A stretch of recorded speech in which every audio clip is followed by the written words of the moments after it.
dami ng kinukuha nilang makatrabaho tuwing eleksyon, nagkakaroon ng tinatawag na spike, seasonal spike sa employment. Tama ba ba?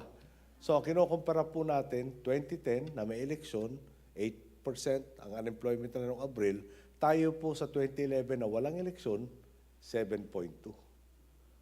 So, yan po ay nangyari dahil palagay po namin talagang tama na po yung pamamahala sa ating pong bansa. Bakit po ba mali nung araw? Bigyan ko yun ng isang halimbawa.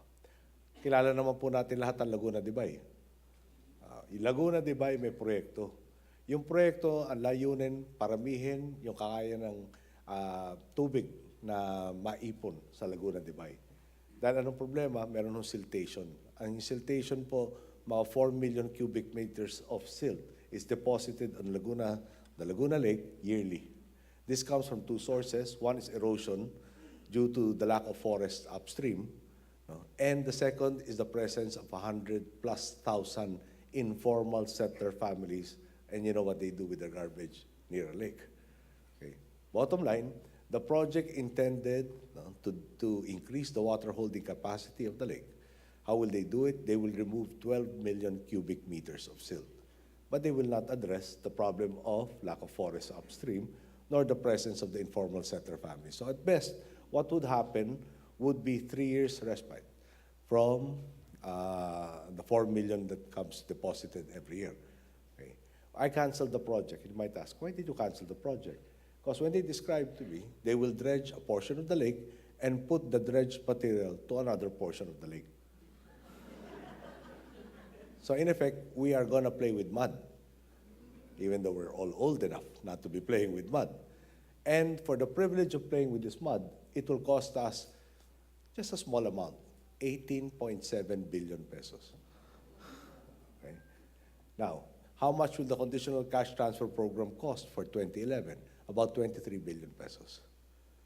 Imagine, we bettered the lives of 2.3 billion people, a million people, families rather. Then you multiply that by 5. Those are the number of people. Versus playing with mud. Would you not cancel the same program? That's just one of the projects. Let me give you another one. We're an archipelago. We need roll-on, roll-off ports. We need a nautical highway. Good idea. The problem, execution. For 15.4 billion pesos, we are supposed to get 72 ro-ro ports. But we only need 6. Okay. They're going to put it, these are designed by a European country for lakes, but we're going to put it in open ocean ports. Once you install it, I am told, it will be beyond the warranty, which says a certain amount of depth. We will be embedding them deeper than the warranty allows. Bottom line, and also another problem is it will be put in unprotected coves. So one can reasonably expect, once you put it in, the warranty is void. If it breaks down, you have to pay for it again. You put it in an unprotected cove, and we have 23 typhoons that visit us a year, chances are it will be washed out. No? And after all of this has happened, to include the 66 ports that we don't need, no, then you have the opportunity for unscrupulous people to really, ganda ho yung sa Tagalog, di ba? Gigisa tayo sa sarili mantika natin. Okay. We're canceling that also. Another 15.4 billion. Okay. In essence, what am I trying to say? And perhaps this is the only message that I really want to impart. I, together with the members of the cabinet and other members of our government, look upon the mandate that you all gave us to do precisely just one thing.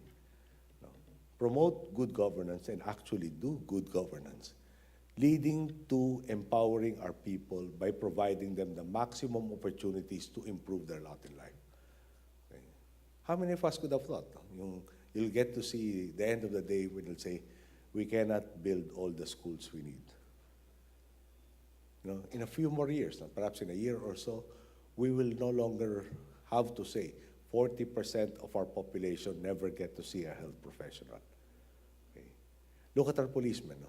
When people think so many of them are involved with shenanigans, how many of us know, for instance, that they spend, the PO1, the lowest ranking, spends about a third of his gross salary just on housing, another third on food, And the third takes care of everything else, which is, sending the children to school, their medicine and health needs, their, I can go on and on. Okay. But your government now, because we have really put a stop, and we're trying every day to put more and more stops into the corruption that has pervaded our system, every day becomes more and more empowered.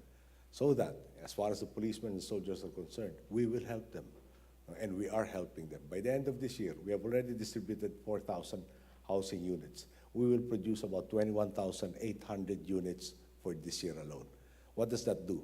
For the policeman, the soldier that gets hit, from about 4,000 to 5,000 pesos rental payments that he has to make every month, it will now be reduced to 200 pesos amortization for the house and the lot.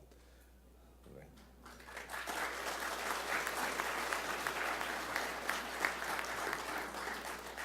And we ask something in return from them. We want them to feel that society addresses their needs, and they, in turn, should address society's needs. We expect better performance. We expect hewing truer to the directions that the people have already stated. Okay. To all of you who are in distant shores, one of our goals has to be that if anybody has to leave the country and to work abroad, it should be because that person desired that particular profession not existent on our shores. It has to be a choice. I wanted to go there, as opposed to I have to go there because there are no opportunities existing in our country. That is the ultimate goal.